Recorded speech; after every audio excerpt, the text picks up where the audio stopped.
Трагедия в конюшне Якутского ипподрома при Якутской сельхозакадемии. 6 скакунов погибли при пожаре в конюшне в ночь с 4 на 5 сентября. Деревянное одноэтажное строение пострадало от огня частично. От распространения огня спасло противопожарное каменное укрепление здания. Однако, несмотря на это и быструю реакцию сотрудников пожарной охраны, избежать жертв не удалось. У двери одной из комнат было обнаружено тело женщины.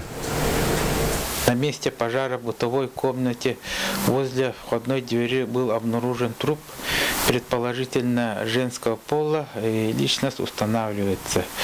В конюшне погибло 6 голов лошадей верховой породы, и в результате пожара огнем повреждено здание конюшни на общей площади 300 квадратных метров.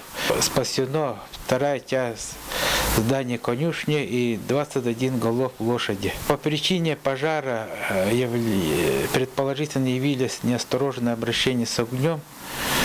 И вторая версия – это неосторожность при курении.